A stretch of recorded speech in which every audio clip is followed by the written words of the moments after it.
Hai rakan-rakan, lama tak jumpa, lama tak simpan pasal kereta lah.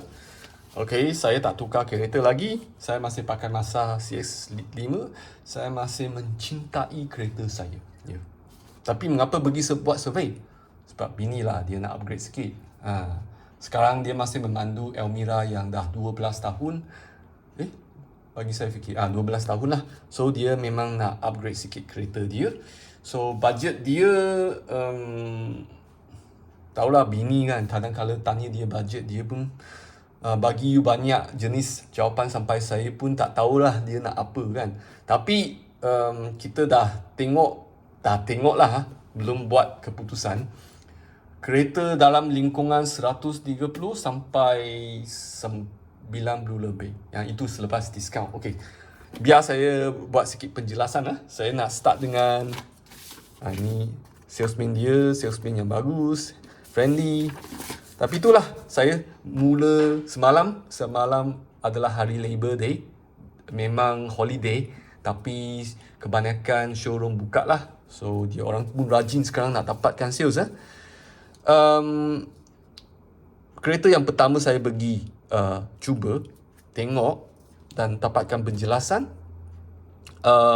Mazda CX-30 ada sikit diskaun. Saya tak nak fokus sangat terhadap harga sebab saya rasa lebih baik kalau rakan nak tahu harga pergi showroom, tanya sebab dia berdasarkan kepada perbincangan tu apa yang dia boleh tawarkan.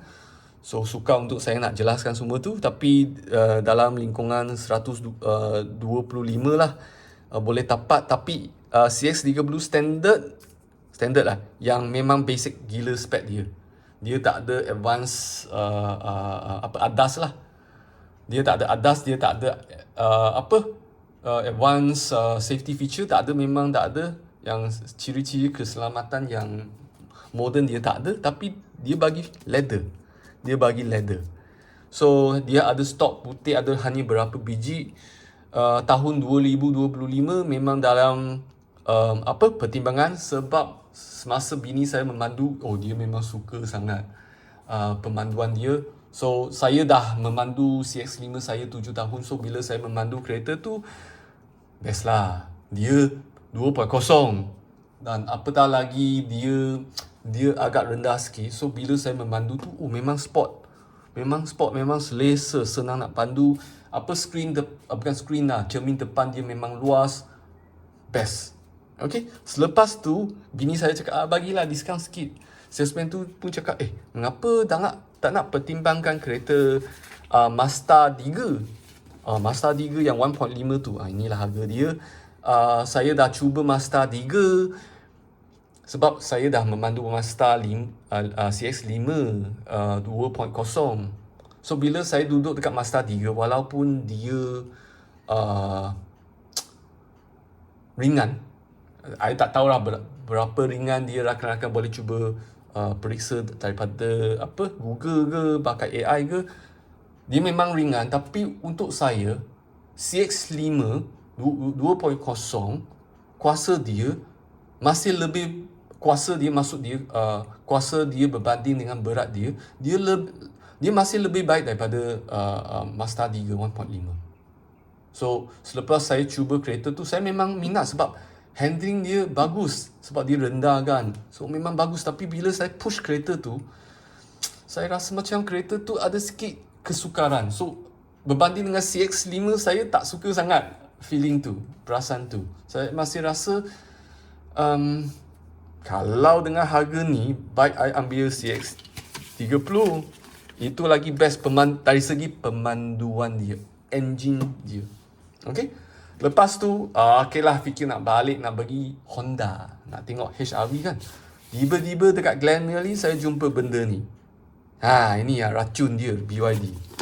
So masuk BYD, apa yang saya tengok, saya memang fokus dekat SUV saja. Saya memang fokus ini, Atto 3. Atto 3 bukan Ultra, Atto 3 Ultra ke? Atto 3 lah. Yang memang harga dia ni, tapi I dengar macam ada promotion lah, diskaun lah. Tapi diskaun harga dia berapa tak tahu lagi, sebab sekarang dia tak ada stok.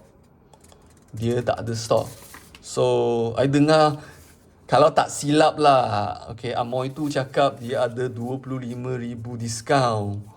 So itulah, I pun macam Aurelio tu meleleh sikit. Oh, so kalau lepas potong ni, dekat-dekat 200 lebih sikit. Memang semasa saya test drive kereta ni, rakan-rakan boleh cubalah pergi test drive. Oh, sedap.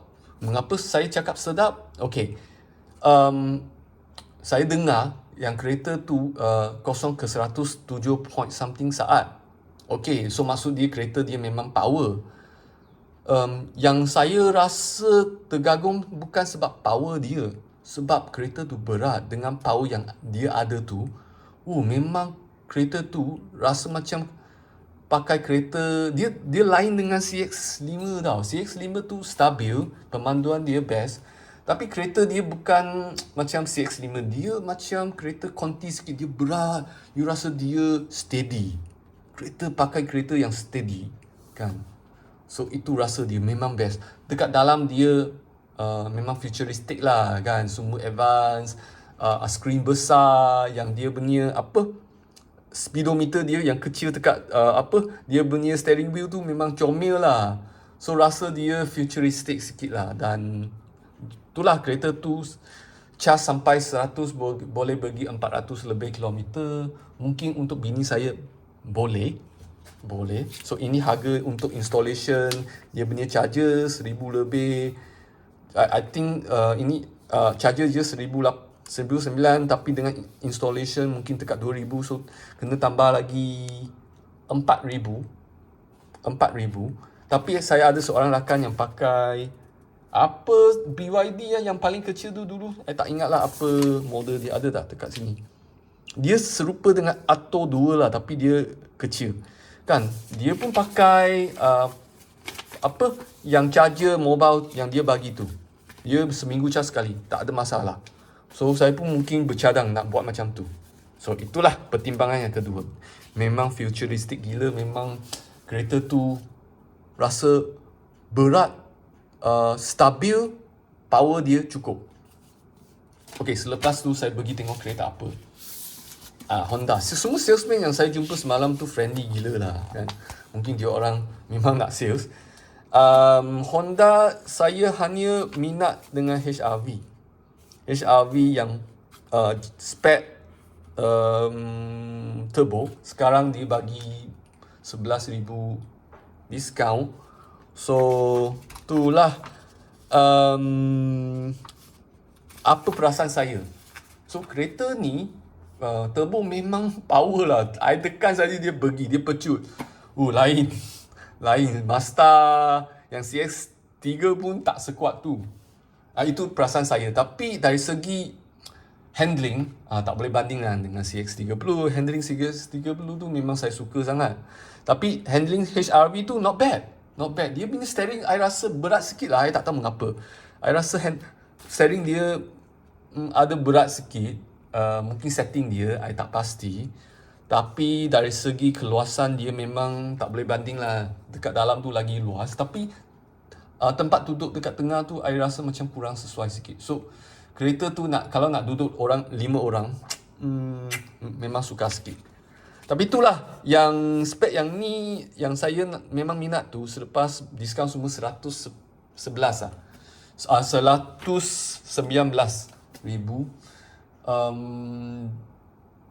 Dia ada leather tak? I rasa dia tak ada leather. Yang ni, version ni tak ada leather lah kalau tak silap. Tak tahulah. I tak ingat, kena check dia punya spek secara terperinci. Tapi ini memang tak ada ADAS. Ada tak? I rasa semua ada ADAS lah. Ini semua ada ADAS. Tapi itulah yang ni ada benda yang saya tak suka sangat lah. Saya tak ingat apa benda yang saya tak suka. Tapi dari segi pemanduan dia okay, dia stabil, power dia ada. So untuk saya sebenarnya kalau nak kereta yang lebih luas sikit, dia masih pakai petrol, dia tak pakai elektrik, boleh pertimbangkan Honda. Ini memang kereta yang saya pertimbangkan. Tapi selepas pertimbangan yang lain, mungkin ini kurang sikit lah. Okay, Honda dia HR-V. Dan lepas tu saya pergi satu kedai lagi. Ini sebab saya gila semalam kan. Apa kereta yang saya tengok? 2 buah kereta. Tengok ni dulu. Vios. Sebab bini saya cakap, sebenarnya dia nak tukar kereta saja. Dia nak tukar kereta kalau nak kereta yang sikit lebih bagus daripada Almera dia. So saya cakap Vios sajalah. Tapi Vios tu saya minat Vios yang hybrid. So Vios yang hybrid 104,000 ada 11,000 diskaun. So memang berbaloi kereta ni. So saya tak test drive. Kereta ni selesa, transmission dia selesa, power dia cukup berbanding dengan Mazda 3 kan. Saya rasa power ni lagi baik. Serius power ni lagi baik sebab dia ada motor. Dia lebih smooth lah. Kalau nak relax, enjoy, dia smooth. Dia ada semua. Macam Mazda 3 sajalah. Tapi itulah, ini hybrid. Dia jimat minyak. So keadaan harga minyak sekarang ni memang best, memang sesuai kan. Kalau subsidi dah tak ada, memang saya tak risau pun pakai kereta ni. Pemanduan dia okey. Nak cakap sebaik Mazda, taklah. Vios tak boleh banding dengan Mazda. Tapi satu benda lagi yang saya suka dekat Mazda, seat dia comfort gila. Saya suka sangat seat Mazda kan. CX tak kisahlah, CX-3 Blue seat dia memang selesa. Hari tu saya memandu kereta akak saya daripada Bahau balik KL. Sakit belakang. Dia punya kereta tu cross 1.8. Saya tak pasti mengapa, tapi saya dah adjust banyak benda, tapi memang sakit saya punya buntut lah. Mungkin seat dia tak sesuai untuk badan saya. Dia setiap manusia ni badan dia lain. Untuk saya kereta tu tak sesuai untuk saya lah. So selepas memandu 3 jam lebih, 4 jam tau. Memang sakit buntut. Tapi saya pernah memandu CX-5 saya dekat 3-4 jam pun tak sakit. Itulah perbezaan dia. Seat dia memang selesa. Tapi untuk Vios kan, sebab bini saya memandu dan juga dia tak memandu jauh pun. So kereta ni okey untuk dia. Selepas saya test drive, okey. Memang dah minat kereta ni lah. Next kita test drive satu kereta yang baru, Yaris Cross. Dah memang ada dekat showroom. Saya ada pujuk sales sikit, bagilah saya test drive. Saya nak minat kereta ni sebab dia nampak cantik. So I test drive hanya versi yang 1.5. Saya tak ada kereta yang hybrid. Tapi hybrid dia cakap power dia lebih kurang sama dengan yang Vios.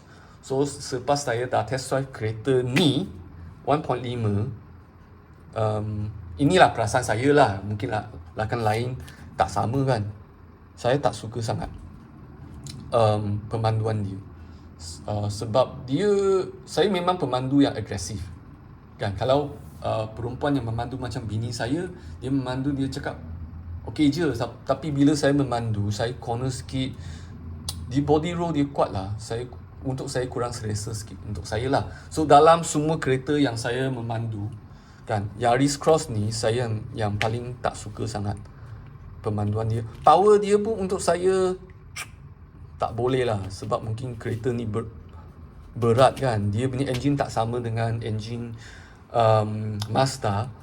Power ni lagi teruk. Memang tak pergi. Yang Mazda 1.5 saya tekan dia masih pergi, tapi dia struggle sikit. Ini lagi struggle. Tapi saya yakin yang hybrid punya versi okey. Sebab hybrid punya versi ni saya dah cuba Vios kan. Vios memang selesa. Power dia cukup. Untuk 1.5 hybrid ni memang cukup. Memang okey lah, selesa lah. Dengan saya dah lama pakai Mazda CX 5 kan, pun rasa ini memang okey. So itulah pengalaman saya semalam nak pergi shopping untuk kereta baru. Sekarang saya masih kecenderungan untuk nak pertimbangkan ni. Kalau sekarang tak ada stok, dia nak tunggu sampai bulan 6 baru ada stok. Dan lepas tu tengok ada diskaun tak. Kalau dia tak ada diskaun sangat, mungkin saya akan pertimbangkan Vios Hybrid. Okey, itu saja apa yang saya nak kongsi. Tapi kalau rakan-rakan dah memiliki BYD, nak kongsi pengalaman sikit, adakah BYD kereta ni okey ke tak okey? Sebab saya tanya kawan saya yang pakai kereta BYD tu, dia cakap setakat 2 tahun ni tak ada masalah pun, okey saja. So saya memang pertimbangkan BYD lah. Bini pun ada seorang rakan yang pakai BYD auto 2 kot. Dia cakap okey lah, steady kan. Okey, itu saja yang saya nak kongsi dengan rakan-rakan. Bye.